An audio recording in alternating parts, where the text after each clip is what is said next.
I guess for me this past few days or maybe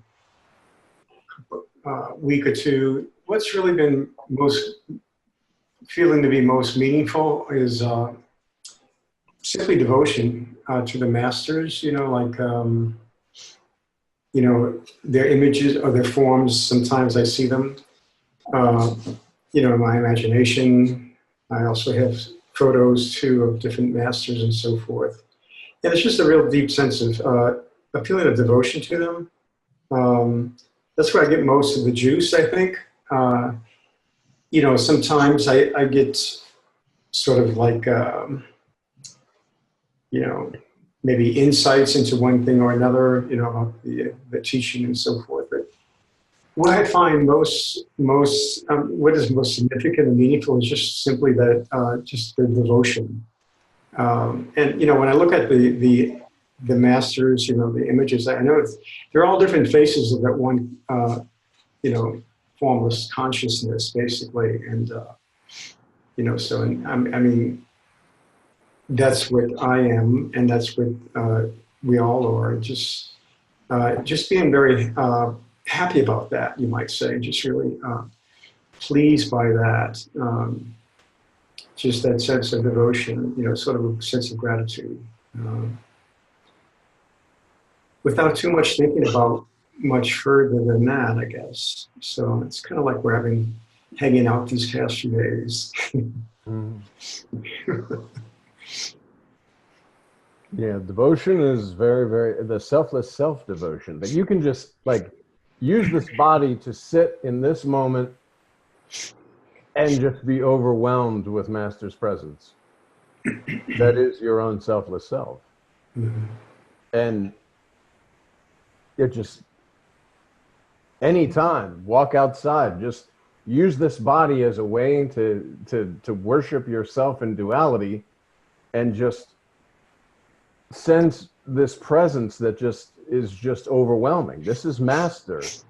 And then to sit there and hold this kind of recognition of Master surrounding, and then kind of notice that this body is appearing in Master, that is just everywhere in all things all around. It's just, and that's why the bowing to the Masters is looking in the eyes and slowly bowing, hold, feel Master's presence, and then the next image and the next, but you're constantly with Master. Master is bowing with you using your body form to worship your own selfless self. It's very beautiful.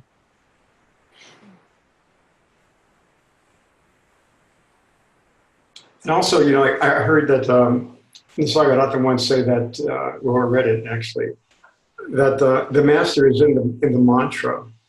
Mm. The master is in the mantra. Because when you're doing mantra, you're one with the mantra, you're one with your selfless self. Mm-hmm. You're not thinking about anything else. The mantra is just running. And the mantra is, I am Brahman, Brahman, I am. You're not thinking about being anything other than your own self.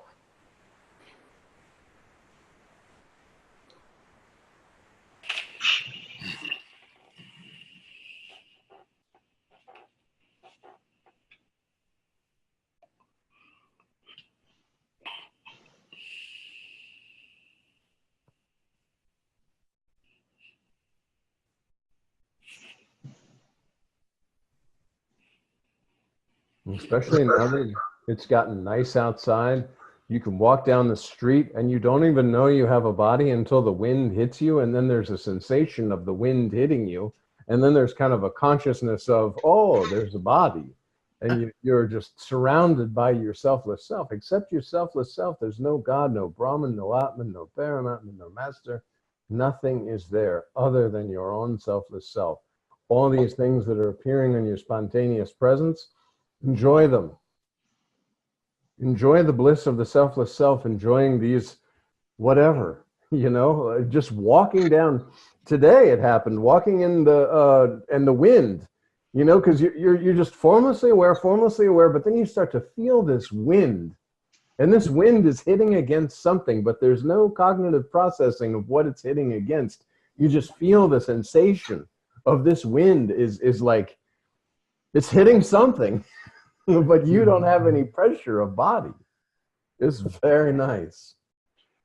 And then selfless self-devotion, just sitting in this moment and just using this body as the medium to basically, like a magnet, just feel this presence in everything all around you, always. And then know that all the activities and all the things are going on inside this presence. And in truth, you're the knower of this presence and not even involved in any of the activities that is being moved about by presence. You're just the formless knowledge.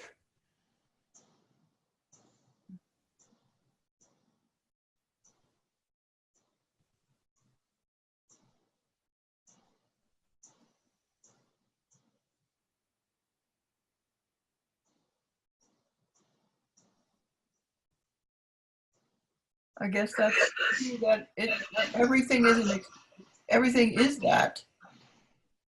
Yeah, it's just everything's appearing in that, and that is that's moving it around, and that you are, and you're knowing this. You're totally separate and outside of this, because this sensation of I exist created all of this, and your attention is only on that sensation of existence with none of these things kind of covering it. You're just with your selfless self. And you just it's just a blissful kind of, and even the only way you're going to feel this bliss, because this bliss you are, is to then use this body to feel, like I said, dip this body as a cup into the nectar of immortality and just sip on it all day long. And the beingness or the consciousness or whatever you want to call it is doing all the activities. So it's like, okay, I'm paying attention to the presence, and the activities are activities. They're happening. They're doing their things, and I'm involved in the moment. But I'm so with my selfless self. I'm not giving myself away for anything. And like I said, the sensation today of the wind was so beautiful, because there's no sensation that there's anything here, and yet the wind is, there's a sensation that this wind is hitting something, and yet you're so totally far removed from this body sense, and yet the sensation is the wind is hitting something. This is, it's, oh, it was nice. And of course, yes, that's an experience in duality, because you had to have a body to sense this. So this sensation is coming through using the sensations of this body, the five senses, and the sense of the wind hitting was then picked up by that kind of ethereal body, which was feeling the feelings that this sensory organism was projecting or sending. And you know you're outside of it, but it's still such a, I don't know, such a nice thing. And much better than being cold and then realizing you have a body. It's like, it was just nice. Yeah. Or hot. Yeah, or too hot, exactly. But the wind was just, it was like the one time I remember it was raining, and the rain was like hitting my head, and I could hear it, but not like sense that it was, you know, these are the things, the more you just dive into your selfless self, the more you remain with presence, the less touch of body you will have. You can just move around and do your things, but there's no kind of thought flow that keeps pressuring you to belief that you're in this body, in this world. Because there's nothing, there's no story, there's no narration of what's going on. You're just experiencing what's going on. Using this experience, five elemental experience, or medium of experience, basically. The five elements created for you a way that you can experience this creation. Since you're formless, you couldn't have any experience other than this form.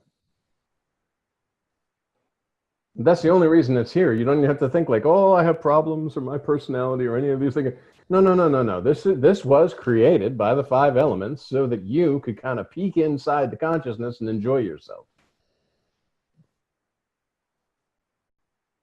Yeah, you have all eternity to be in the formlessness, so why not enjoy the form? Yeah, just, I mean, enjoy using form. Don't allow the form world to use you with your belief in being somebody in it, Right. or that the form world could do anything to you. Yeah. You know, what's the form world going to do to me? Nothing. It's like playing when you're a kid, at least as boys, I played with like G.I. Joe and these kind of things. You're playing with the form and you're moving Matchbox cars and maybe creating stories and stuff. You're doing the same thing. But you have this form, which is like the avatar, so to speak, of this little place.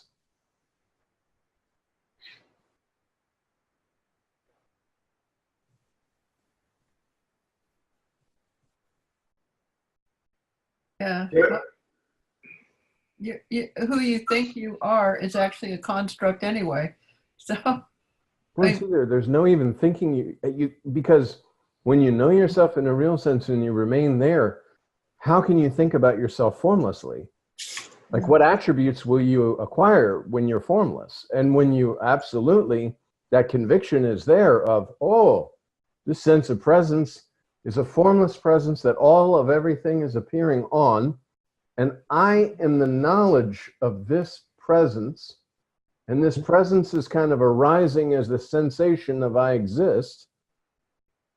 Where is there any attributes? I exist is the only real kind of attribute on the attribute list that you are.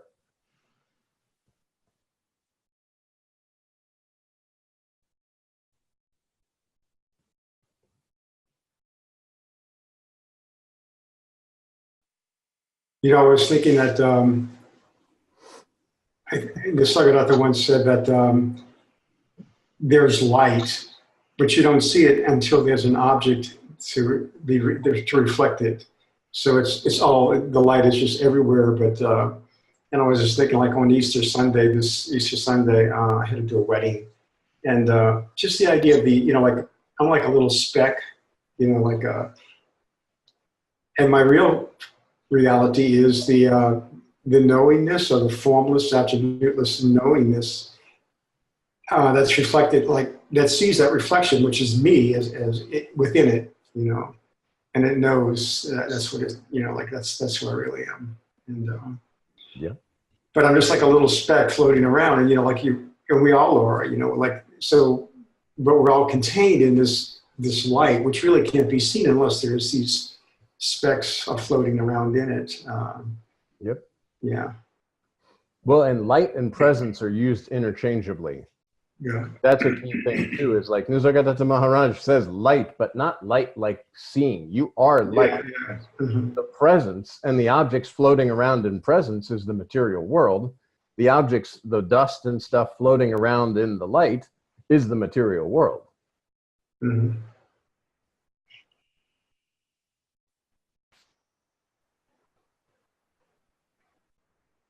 But yeah, like when you read Nisargadatta Maharaj, like I am, beingness, uh, consciousness, presence, all of those are basically, mom, sister, daughter, just names of the one thing. And when that's when Sri Ramakant Maharaj, he says, forget about this I am, remain with your selfless self. Well, selfless self is that sense of presence that everything's appearing on, and you're the selfless self, that knower of this sense of presence. And Nisargadatta Maharaj says the I am, and then you're the absolute knowing this I am. So it's interchangeable, and presence and light is completely interchangeable.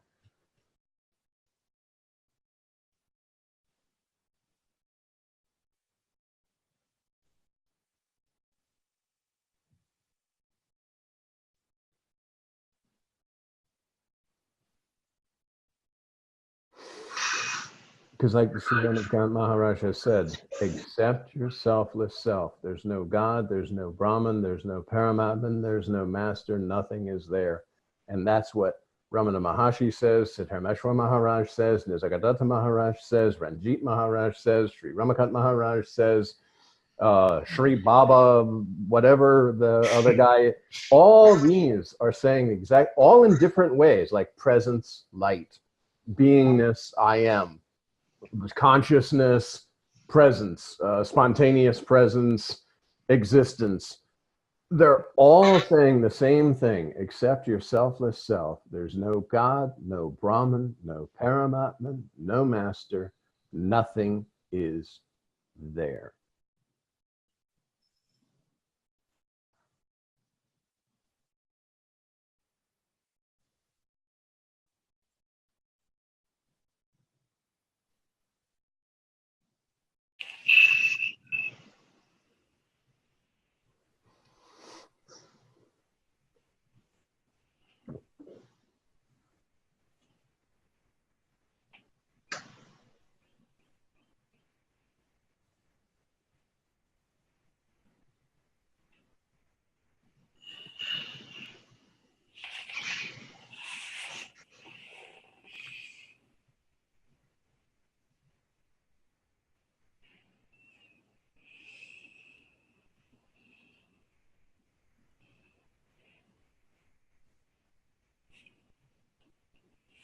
At least I figured out a way to keep a little bit more focus on the mantra. I guess it exists earlier today. It seems to be working. Or last night I was trying to think of what could I use to keep my focus on it more, because I forget to do it a lot of times, get distracted. So I was thinking, I don't want to carry around beads and carry something. So I just, I'll move my thumb on one hand. Every time I do mantra, I'll move a finger and then go through the 5 fingers and back. Anyway, it gives me something physical to remind me. It keeps the focus better. Yeah, and the main thing is just whenever you lose focus of mantra and you're lost in something else, just notice that and go back to mantra. Just the mantra is inviting the attention of the invisible listener, presence, that you are. And that sense of presence, you just dive into that, bring your attention back. Your attention goes out, you bring it back. Attention goes out, you bring it back. Like if you're fishing, you throw your line out, then you reel it back in. You throw your line out, you reel it back in. It's the same. When your attention goes out, oh, look, my attention is out. I just pull it back in. And then you will, as this sense of presence grows, you'll be looking from this sense of presence, because your eyes will be on that, so to speak, your eyes, but your attention will be just on the presence, just I, and all these things that are appearing on presence, easily mantra, just discard, discard, discard. It's like I can connect with it when you're talking about it, just in the last few minutes. But then, I will, when I do mantra, a lot of times it just doesn't connect me. But sometimes, it just comes, and I don't know when it comes. But yeah, it seems to be growing, though. So good. And like I said, you just here, just right now, just using this body form, because I did this. So now there's a sensation that there's a body. There's a sensation that there's an object. So now I want to pay attention to that other than the object that I am, that this object is appearing in. And therefore that sense of presence comes very strong, because I'm inviting the attention of the invisible listener and holding, so that I, and this movement of body, I'm using this body as a way to kind of separate just briefly to feel the sense of presence arising more strongly. And then eventually the sense of presence won't be strong anymore, because the body is dissolving and you are the knower of this presence. All of the body is appearing on presence. As the body pressure dissolves, there will just be presence. You will be one with the presence. And then to feel the presence, you'll have to use this body form to kind of separate just for a brief moment. And, oh, okay, there's presence. I feel this presence. This is presence. You see people in church a lot of times, they're holding up their hand like this, and that's kind of a way of feeling presence of God, whatever you want to call it. But that's kind of a conduit of, oh, okay, yes, this presence. I want to be basking in this presence, overwhelmed with the sense of presence, using body form as an instrument to kind of dip into this presence.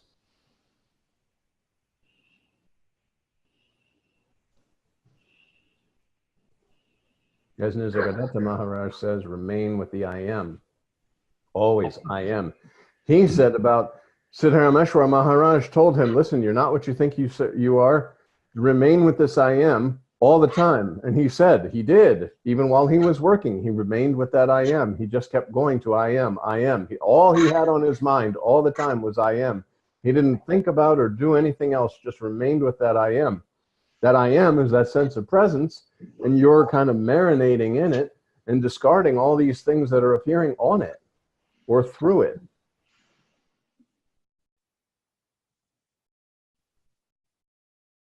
Just before you go to bed at night, just mantra and just sit there and mantra and feel the presence and mantra and feel the presence and just kind of glide off, because you never sleep.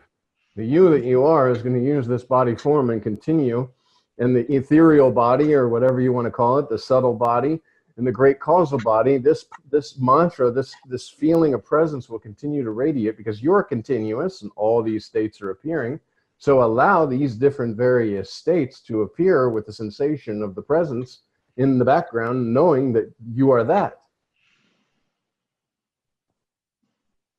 I do mantra as I go to sleep, and then Good. I'm gone, and then I wake up. A lot of times I have these dreams that are kind of enlightening too. So Good. That's very good, because remember, dream state and waking state is exactly the same. So if you have dreams that you're kind of practicing mantra and keeping with the presence, this is very great, because your consciousness is continuously focused on consciousness. Even in dream, you're not entertained by, maybe you see unicorns flying or whatever, but you're still maintaining your own sense of presence. Consciousness, witnessing consciousness, using consciousness. But now I have a new thing. I'll be walking down the street with my hand up in the air, like you said. Well, no. This is like the most nice thing when you're walking down the street is if your mantra and you walk down the street, you'll lose the sense of body, and everything will just be like a three-dimensional HD scene, as if you're in a virtual reality helmet, where the trees and everything are just coming towards you, and cars and people, but there's no sense of anything here. There's just this stream of objects moving towards you, that you can't separate yourself from the objects of it. Oh, yes. This will be your normal sense all the time, because this is the reality. When you're not pressured with body and being a body and having to, say this is an object and these are objects and I'm separate from that, you'll just be like you are in dream, just walking around and enjoying this consciousness and all the objects that are appearing in it, including the one that you're enjoying the objects from. It sort of changes your personality, doesn't it? Yes. What is, See, you just, like, there's spontaneous speaking and spontaneous action, so there's not any room for personality. That there's no thought process of how to respond. It's spontaneous action and scenes, and there's no way of like behaving in each scene. So personality is something that is not, it's not, yeah, I don't know. Yeah, I don't know. Because, see, you're remaining completely as just this formless, aware presence. Like I said, it's like a virtual reality, just moving around, and there's objects, but you're not an object. So you're not viewing things from the point of view of an object. You're not even one with everything, because there's just a scene. Like a live paintings, basically, I guess you could call it. Then you're just aware of the presence, knowing that everything that appears is appearing on the presence. All the people you're talking to, everything is just in that bubble of illusion. So there's no need to like try to form any position or try to personality. I don't See how I go back to thinking that way so quick, so easily, you know. Yeah, but just remain with the presence and know that body, ego, mind, intellect came along with body that appeared on spontaneous presence. And you're just observing presence. And you're not even an active observer. It's just presence. That's like, there's nothing.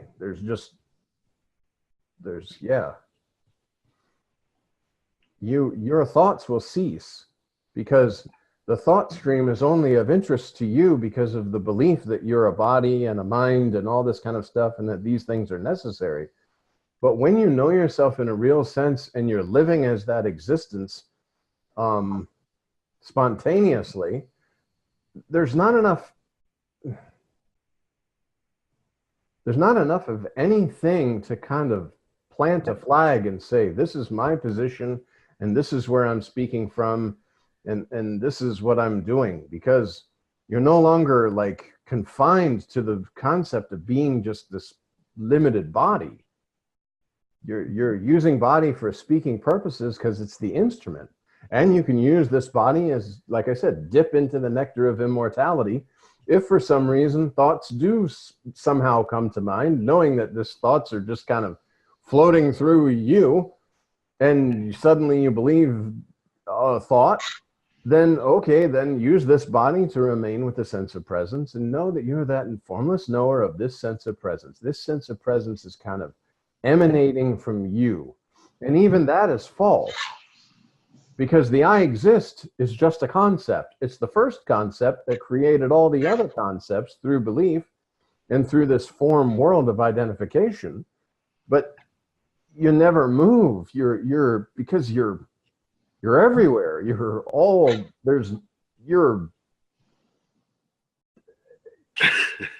indistinct.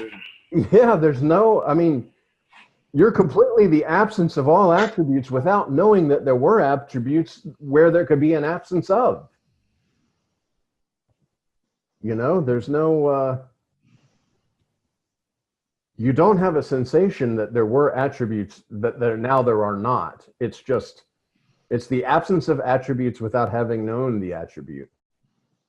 It's a, hard to put in words. You can't. I don't know that you can, because in order to use words, you have to go back into the consciousness and use the form in the consciousness with the mind, ego, intellect, because the mind collected the memories of what it is you're trying to describe, and you're already separating yourself too much, and all of it is illusion, so anything you say can't be true.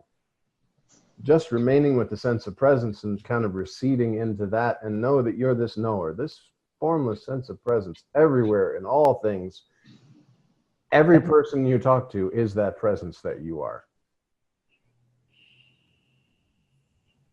I think the key is to know that is you. I used to see that in the charismatic renewal and so forth, or in the Pentecostal churches, and that people would actually faint. They'd be overwhelmed by a sense of that presence, and because they were not accustomed to it or familiar with it, it would sort of take them over completely, and they just kind of like zone out. Yeah. But I think the mistake, of course, was always that they saw it as something coming to them. It wasn't like I don't know. You know what I'm saying? Exactly. Yeah. They didn't see it as their own self. Exactly. Yeah, well, that's how I was before I went to Maharaj. I sensed the presence, and I as the presence was growing stronger, that kind of guided me from right and wrong and doing this and doing that and moving me along. and I allowed this presence to teach me. But I truly thought that this presence was, I labeled it God. And this God is somehow communicating with me all the time. And I'm just kind of in tune with how I'm supposed to move about. And it's just here. But then going to India, surrendering to that presence that I knew had appeared in the form of Sri Ramakant Maharaj, and then Maharaj explaining that the presence was my own self, and that my own self is in front of me, speaking to me, to let me know that, but that you are. The reason you're feeling the sense of presence is because of your belief that you're a limited body. But you're not body, you were not body, you're not going to remain body. So if I'm not body and I feel this presence, then I cannot be anything other than this presence. There's nothing other than that and this body that I believed I was. So the body kind of collapses in that moment when you recognize that.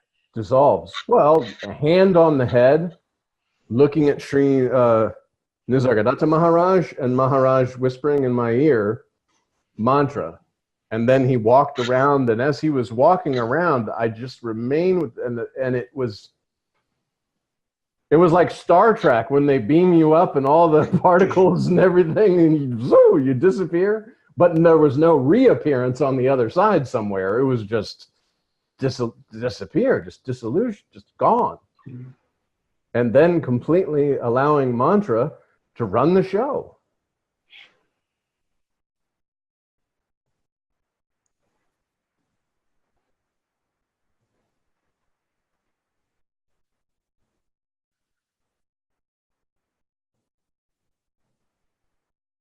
Because the presence is God.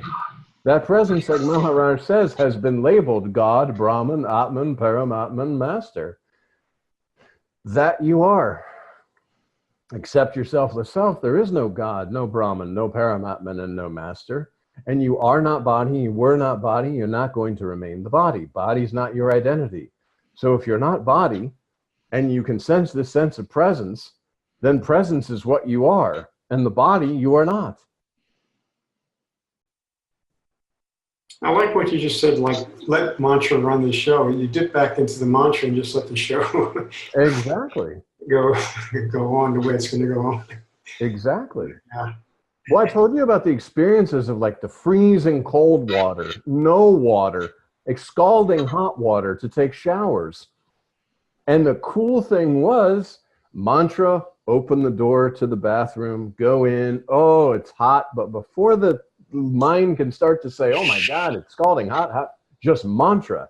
And then suddenly you're just observing this mantra doing its thing. The mantra was taking a shower. Exactly. Mantra was taking a shower. Mantra was being driven to the hospital. Mantra had the IV put in. Mantra was coming back from the hospital. Mantra was running to the bathroom and vomiting like crazy. But there was no John that was doing all of those things. Mantra was running, and there was no pressure of John. So these things were able to be seen as nothing but scenes passing before that you are, because there was no pressure of body knowledge, because mantra was the only thing that was controlling, or as I said, running the show. To the point that I wound up with in the mantra, just remaining, I've said this before too, I walked 10 kilometers in India, and there were I walked into some places that were like mostly farm, and people were living in hills and like in little mounds. They dug a hole and the people were living there. And I was just walking. I had no thought of, oh, you're in a foreign country and you don't speak the language and you look like a foreigner walking through parts of town that you probably shouldn't be walking through. And none of that happened. I got in the rickshaw, I came back. Maharaj did scold me. He was like, you know, especially with Kumbh Mela out there and 50 million people all in the city, you can't just be wandering off.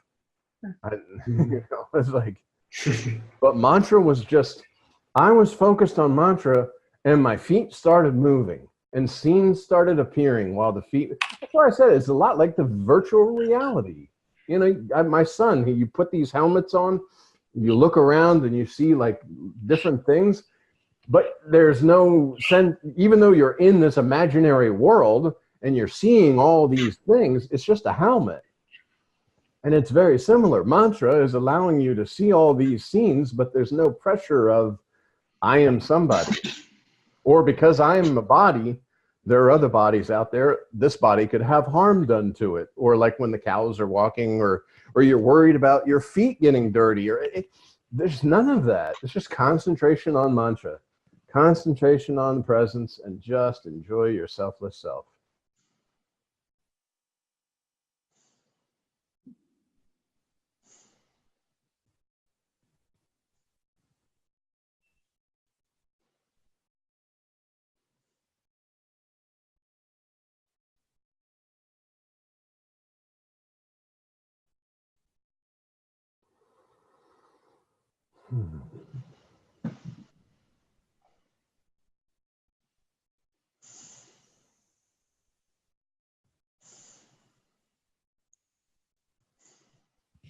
Well, I think it's fine.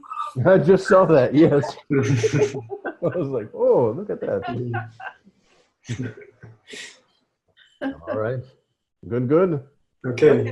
Good night, everybody. Have a good evening. Thank you. Thank you. Thank you.